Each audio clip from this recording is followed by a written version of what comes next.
ನಮಸ್ಕಾರ ವಿದ್ಯಾರ್ಥಿಗಳೇ, ನಮ್ಮ ಇವತ್ತಿನ ಈ ಒಂದು ಪಾಸಿಂಗ್ ಪ್ಯಾಕೇಜ್ ಡಿಸ್ಕಷನ್ ಒಳಗಡೆ ನಾನು ಫಸ್ಟ್ ಇಯರ್ ವಿದ್ಯಾರ್ಥಿಗಳಿಗೆ ಫಿಸಿಕ್ಸ್ ಸಬ್ಜೆಕ್ಟ್ ಅದರಲ್ಲಿ ರಿಪೀಟೆಡ್ ಆಗಿರುವಂತಹ ಕ್ವಶನ್ಸ್ ಗಳನ್ನ ನಾನು ಈಗಲೇ ಡಿಸ್ಕಷನ್ ಮಾಡ್ತಾ ಇದ್ದೀನಿ. ಬಹಳಷ್ಟು ವಿಡಿಯೋಗಳನ್ನು ಕೂಡ ನಿಮಗೆ ಅಪ್ಡೇಟ್ ಮಾಡಿದ್ದೀನಿ ವಿತ್ ಕ್ವಶನ್ ಆನ್ಸರ್ಸ್. 3 ಮಾರ್ಕ್ಸ್ಗೆ ಕ್ವಶನ್ ಆನ್ಸರ್ ಅನ್ನ ಮಾತ್ರ ನಾನು ಡಿಸ್ಕಷನ್ ಮಾಡ್ತಾ ಇರುವಂತದ್ದು. ಇದರ ಒಂದು ಬೇರೆ ಬೇರೆ ವಿಡಿಯೋಗಳನ್ನು ಕೂಡ ನಾನು ಮಾಡಿ ಹಾಕಿದ್ದೀನಿ, ಹೋಗಿ ನೀವು ಫಿಸಿಕ್ಸ್, ಕೆಮಿಸ್ಟ್ರಿ, ಬಯಾಲಜಿಗಳನ್ನು ನೋಡ್ಕೋಬಹುದು. ಇಲ್ಲಿ ನಾನು ಕೂಡ ಒಂದಷ್ಟು ರಿಪೀಟ್ ಆಗಿರುವಂತಹ ಕ್ವಶನ್ ಗಳನ್ನ 3 ಮಾರ್ಕ್ಸ್ ಕ್ವಶನ್ ಆನ್ಸರ್ ಡಿಸ್ಕಷನ್ ಮಾಡ್ತೇನೆ. ಅಭ್ಯರ್ಥಿಗಳು ಚಾನಲ್ ಹೊಸಬರಾಗಿದೆ, ಚಾನಲ್ ಸಬ್ಸ್ಕ್ರೈಬ್ ಮಾಡ್ಕೊಳ್ರಿ.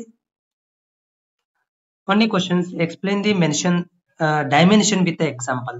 ಸೊ ಇಲ್ಲಿ ಡೈಮೆನ್ಷನ್ ಏನು ಅಂತ ಒಂದು 3 ಮಾರ್ಕ್ಸ್ ಗೆ ವಿತ್ ಎಕ್ಸಾಂಪಲ್ ಸಮೇತ ಕ್ವಶನ್ ಅನ್ನ ಕೇಳಿದ್ದಾರೆ. ಡೈಮೆನ್ಷನ್ ಅಂದ್ರೆ ಏನ್ರಿ? ನಾವು ಯಾವ ಆಂಗಲ್ ನೋಡ್ತೀವಿ, ಉದಾಹರಣೆಗೆ ಇಲ್ಲಿ ನೋಡಿ ತೋರಿಸ್ತಾ ಇದೀನಿ ನಿಮಗೆ. ಇದು ಒಂದು ಡೈಮೆನ್ಷನ್, ಲೆಂತ್ ಅನ್ನೋದು ಒಂದು ಸ್ಟ್ರೇಟ್ ಇದೆ. ಇದು ಒನ್ ಡೈಮೆನ್ಷನಲ್, ಒಂದೇ ಸ್ಟ್ರೇಟ್ ಅಷ್ಟೇ, ಇದು ಒಂದೇ ಲೈನ್ ಕಾಣಿಸ್ತಾ ಇದೆ. ಕೆಳಗಡೆದ್ದು ಮೇಲ್ಗಡೆದ್ದು ಹಿಂದ್ ಭಾಗದಲ್ಲಿ ಕಾಣಿಸ್ತಾ ಇಲ್ಲ. ಅದೇ ನೋಡಿ ಇದೊಂದು ಓಕೆ ಸ್ಕ್ವೇರ್, ಇದು 2 ಡೈಮೆನ್ಷನಲ್. ಇದು ನೋಡ್ಲಿಕ್ಕೆ ನಮಗೆ 2 ಡೈಮೆನ್ಷನ್ ಒಳಗಡೆ ಕಾಣಿಸ್ತಾ ಇದೆ.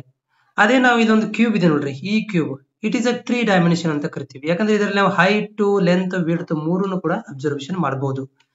ಓಕೆ, ಇಲ್ಲಿ ಲೆಂತ್ ಅನ್ನ ಮಾಡಿದ್ರೆ ಇಲ್ಲಿ ಲೆಂತ್ ಮತ್ತು ವಿಡ್ತ್ ಎರಡು ನೋಡ್ತೀವಿ. ಇಲ್ಲಿ ಲೆಂತ್, ವಿಡ್ತ್ ಮತ್ತು ಹೈಟ್ ಅನ್ನು ಕೂಡ ನಾವಿಲ್ಲಿ ಅಬ್ಸರ್ವೇಷನ್ ಮಾಡಬಹುದು. ಇದಕ್ಕೆ ನಾವು ಡೈಮೆನ್ಷನ್ ಅಂತ ಕರಿತೀವಿ. ಇಲ್ಲಿ ಇದು ಡೆಫಿನೇಷನ್ ಹೇಳೋದಾದ್ರೆ, it is A physical quantity. Dimension ಅನ್ನೋದು ಒಂದು physical quantity. So it a measurement of size or extent in a physical direction, specific direction.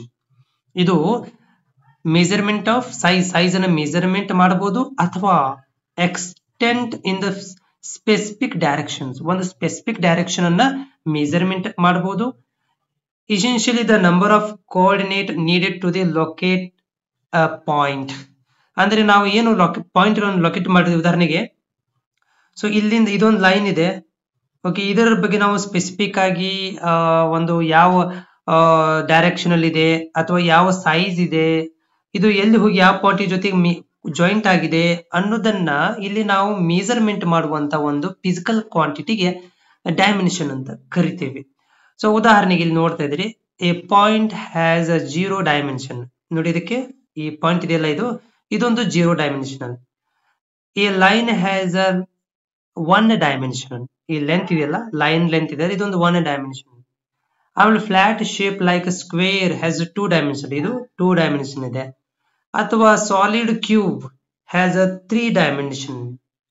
ಇದನ್ನ ಮೆಜರ್ಮೆಂಟ್ ನೋಡಿ, ಇದಕ್ಕೆ ಡಾಟ್ ಗೆ 0 ಡೈಮೆನ್ಷನ್ ಅಂತ ಕರಿತೀವಿ, ಲೈನ್ ಗೆ 1 ಡೈಮೆನ್ಷನ್ ಕರಿತೀವಿ, ಆಮೇಲೆ ಇಲ್ಲಿ ಸ್ಕ್ವೇರ್ ಗೆ ನಾವು 2 ಡೈಮೆನ್ಷನ್ ಕರಿತೀವಿ, ಕ್ಯೂಬ್ ಗೆ ನಾವು 3 ಡೈಮೆನ್ಷನ್ ಅಂತ ಕರಿತೀವಿ. ಯಾಕಂದ್ರೆ ಇದರಲ್ಲಿ ನಾವು ಮೆಜರ್ಮೆಂಟ್ ಮಾಡಬಹುದು, ಇದನ್ನ ಮೆಜರ್ಮೆಂಟ್ ಮಾಡಬಹುದು, ಆಮೇಲೆ ಇದನ್ನ ಮತ್ತು ಇದನ್ನ ಮೆಜರ್ಮೆಂಟ್ ಮಾಡಬಹುದು, ಇದನ್ನ ಮತ್ತು ಇದನ್ನ ಮೆಜರ್ಮೆಂಟ್ ಮಾಡಬಹುದು. ಓಕೆ, ಸೊ ಇಲ್ಲಿ ಮೆಜರ್ಮೆಂಟ್ ಮಾಡಬಹುದು. ಈ ಮೆಜರ್ಮೆಂಟ್ ಮಾಡುವಂತ ಒಂದು ಫಿಸಿಕಲ್ ಕ್ವಾಂಟಿಟಿ ನಾವು ಡೈಮೆನ್ಷನ್ ಅಂತ ಕರಿತೀವಿ. ನೆಕ್ಸ್ಟ್ ಎರಡನೇ ಕ್ವಶನ್ ರಿಪೀಟ್ ಆಗಿರುವಂತದ್ದು ಬಹಳ ಸಲ.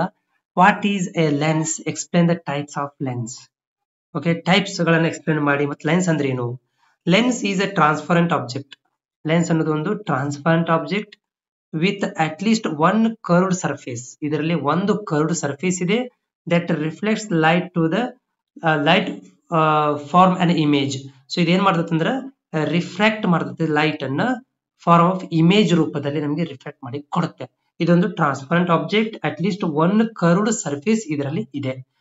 ಏನಪ್ಪಾ ಅಂದ್ರೆ ಇಲ್ಲಿ 2 ಟೈಪ್ಸ್ ಇದಾವ್ರಿ. ದೇರ್ ಆರ್ 2 ಟೈಪ್ಸ್ ಆಫ್ ಏನಪ್ಪಾ ಅಂದ್ರೆ ಲೆನ್ಸ್ಗಳು. ಒಂದು ಕಾನ್ವೆಕ್ಸ್ ಲೆನ್ಸ್, ಇನ್ನೊಂದು ಕಾನ್ಕೇವ್ ಲೆನ್ಸ್. ಕಾನ್ವೆಕ್ಸ್ ಲೆನ್ಸ್ ಎಲ್ಲಿ ಯೂಸ್ ಆಗುತ್ತಾ? Correcting far sightness. ಫಾರ್ ಅಂದ್ರೆ ದೂರದಲ್ಲಿರುವಂತ ನಮ್ಗೆ ದೂರದಲ್ಲಿ ಕಾಣಿಸ್ತಾ ಇಲ್ಲ, ಅದನ್ನ ನಾವು ನೋಡಬೇಕಂತಂದ್ರೆ ನಾವು ಕಾನ್ವೆಕ್ಸ್ ಲೆನ್ಸ್ ಅನ್ನ ಯೂಸ್ ಮಾಡ್ಕೊಂತೀವಿ. ಮ್ಯಾಗ್ನಿಫೈಯಿಂಗ್ ಗ್ಲಾಸಸ್ ನಾವು ಮೈಕ್ರೋಸ್ಕೋಪ್ ಅಲ್ಲಿ ಯೂಸ್ ಮಾಡ್ಕೊಂತೀವಿ, ಕ್ಯಾಮರಾಗಳಲ್ಲಿ ಯೂಸ್ ಮಾಡ್ಕೊಂತೀವಿ. ಕಾನ್ವೆಕ್ಸ್ ಲೆನ್ಸ್ ಅಂದ್ರೆ ಏನು? ಕಾನ್ವೆಕ್ಸ್ ಲೆನ್ಸ್ ಕರೆಕ್ಟಿಂಗ್ ನಿಯರ್ ಸೈಟ್ನೆಸ್, ನಮ್ಗೆ ಸಮೀಪದ ನೋಡ್ಬೇಕಾಗಿತ್ತು, ಅವಾಗ ಯೂಸ್ ಮಾಡ್ತೀವಿ. ಅಂದ್ರೆ ಅತಿ ಸೂಕ್ಷ್ಮವಾಗಿರುವಂತಹ ಸಮೀಪದಲ್ಲಿ ಇದ್ದು ನೋಡ್ಬೇಕಿತ್ತು. ಅಥವಾ ಸರ್ಟನ್ ಟೈಪ್ಸ್ ಆಫ್ ಟೆಲಿಸ್ಕೋಪ್ ಗಳಲ್ಲಿ ಯೂಸ್ ಮಾಡ್ಕೊಂತೀವಿ. ಆಮೇಲೆ ಬೈನೋಕುಲಾರ್ ಗಳಲ್ಲಿ ಇದನ್ನ ಯೂಸ್ ಮಾಡ್ಕೊಂತೀವಿ. ಈ ಕಾನ್ವೆಕ್ಸ್ ಲೆನ್ಸ್. ನೆಕ್ಸ್ಟ್ ಕ್ವಶನ್ ಇರುವಂತದ್ದು, what are the medical gases? Medical gas ಅಂದ್ರೆ ಏನು? With a example. What are the medical gases with a example? Medical gases are pure mixture gases. Medical gases ಅನ್ನೋದು ಒಂದು pure ಮತ್ತು mixed gases used in the medical applications.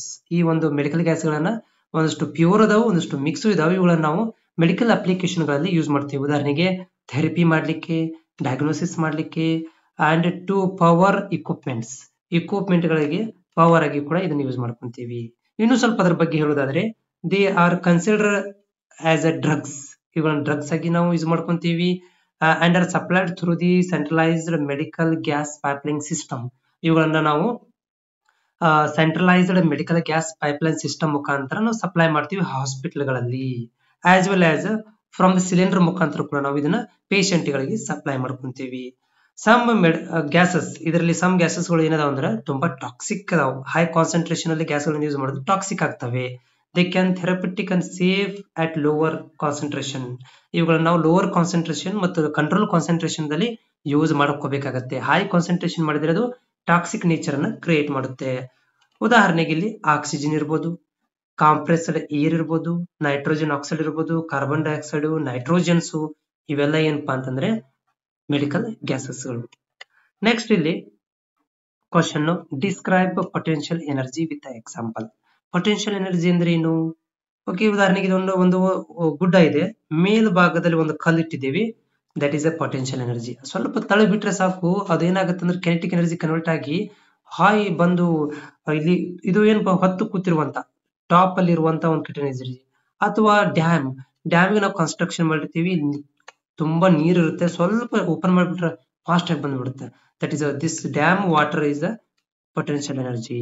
ಅದನ್ನೇ definition ಹೇಳ್ತಾ ಇದೆ, potential energy stored energy. ಇದು ಒಂದು store energy in an object due to its position. ತನ್ನ position ದಲ್ಲಿ ಇರಬೇಕಾದ್ರೆ, ಗುಡ್ಡದ ಮೇಲ್ಭಾಗದಲ್ಲಿ ಇರುವಂತಹ ಕಲ್ಲು ಪೊಸಿಷನ್ ಇರಬೇಕಾದ್ರೆ ಅದು ಸ್ಟೋರ್ ಎನರ್ಜಿ ಅಂತ ಹೊಂದಿರುತ್ತೆ. ಅದಕ್ಕೆ ನಾವು ಪೊಟೆನ್ಶಿಯಲ್ ಎನರ್ಜಿ ಅಂತ ಕರಿತೀವಿ. It can be converted into form of energy like kinetic energy. ಇದು ಏನಾಗುತ್ತೆ ಅಂದ್ರೆ ಪೊಟೆನ್ಶಿಯಲ್ ಎನರ್ಜಿ ಏನಾದ್ರು ನಾವು ತಳ್ಳಿ ಬಿಟ್ರೆ ಇದು ಕೆನೆಟಿಕ್ ಎನರ್ಜಿಗೆ ಉಳ್ಕೋದ್ ಬಂದ್ಬಿಡುತ್ತಲ್ಲ, ಅದು ಕೆನೆಟಿಕ್ ಎನರ್ಜಿ ಅಂತ ಕರಿತೀವಿ. ಆದ್ರೆ ಇದು ತನ್ನ ಪೊಸಿಷನ್ ಒಳಗಡೆನೆ ಒಂದು ಎನರ್ಜಿಯನ್ನು ಹೊಂದಿದೆ. ಉದಾಹರಣೆಗೆ ಇಲ್ಲಿ ಅದನ್ನೇ ಹೇಳ್ತಾ ಇದೀವಿ, a rock sitting on cliff edge. So ಇಲ್ಲಿ ಕ್ಲಿಪ್ ಎಡ್ಜ್ ಒಳಗಡೆ ಏನಾಗಿದೆ ಅಂತಂದ್ರೆ ಒಂದು ರಾಕ್ ಕೂತ್ಕೊಂಡಿದೆ, ದೊಡ್ಡ ಕಲ್ಲು ಕೂತ್ಕೊಂಡಿದೆ. Rock sitting on cliff edge. ಅಥವಾ ಇನ್ನೊಂದು ಏನಪ್ಪಾ ಅಂದ್ರೆ ನಾವು ಡ್ಯಾಮ್ಸ್. ಓಕೆ, ಎಕ್ಸಾಂಪಲ್ ಇದನ್ನ ರಿಮೂವ್ ಮಾಡಿ, dam. Okay, so water, dam water ಅದು ಕೂಡ ಒಂದು ಪೊಟೆನ್ಶಿಯಲ್ ಎನರ್ಜಿ. ಅಥವಾ ಎ ವೈಂಡ್ ಅಪ್ ಸ್ಪ್ರಿಂಗ್, ಆದ್ರೆ ಸ್ಪ್ರಿಂಗ್ ಅನ್ನ ಟೈಟ್ ಮಾಡಿರ್ತೀವಿ ನೋಡ್ರಿ, ಸ್ವಲ್ಪ ಈ ತರ ಫುಲ್ ಟೈಟ್ ಮಾಡ್ರಿ, ಬಿಟ್ಟು ಬಿಡ್ರಿ, ಅದು ಓಪನ್ ಆಗಿಬಿಡುತ್ತೆ. ಓಕೆ, ಪಟ್ ಅಂತ ಇದಾಗುತ್ತೆ. ಅಥವಾ ನಾವು ರಬ್ಬರ್ ಸ್ಟ್ರೆಚ್, ಇದು ರಬ್ಬರ್ ಕೂಡ ಸ್ಟ್ರೆಚ್ ಮಾಡಿರುವಂತ ರಬ್ಬರ್ ಅನ್ನು ಬಿಟ್ಬಿಡ್ರಿ, ಅದು ಕೂಡ ಇಟ್ ಇಸ್ ಇಟ್ಸ್ ಪೊಸಿಷನ್ ಒಳಗಡೆ ಸ್ಟೋರ್ ಎನರ್ಜಿನ ಹೊಂದಿರುತ್ತೆ. ನೆಕ್ಸ್ಟ್ ಕ್ವಶನ್ ಯಾವ್ದು ಅಂದ್ರೆ, what is a power, explain with unit. Power ಅಂದ್ರೆ ಏನು, ಅದರ ಯೂನಿಟ್ ಜೊತೆ ಎಕ್ಸ್ಪ್ಲೇನ್ ಮಾಡಿ ಅಂತ ಹೇಳಿದ್ದಾರೆ. So power is defined as a rate at which work is done. ಒಂದು ವರ್ಕ್ ಡನ್ ಆಗುತ್ತಲ್ಲ, okay, the rate at which work is done are the rate at which energy is transferred.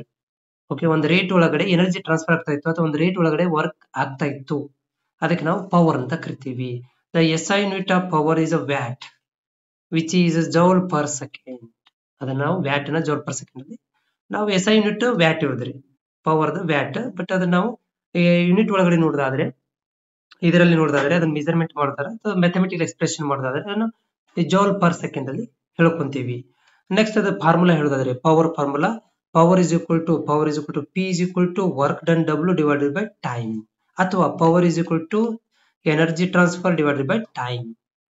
Okay, hope ಇದು ನಿಮ್ಗೆ ಅರ್ಥ ಆಗಿದೆ ಅಂತ ಅನ್ಕೊಂಡಿದ್ದೀನಿ. Thank you.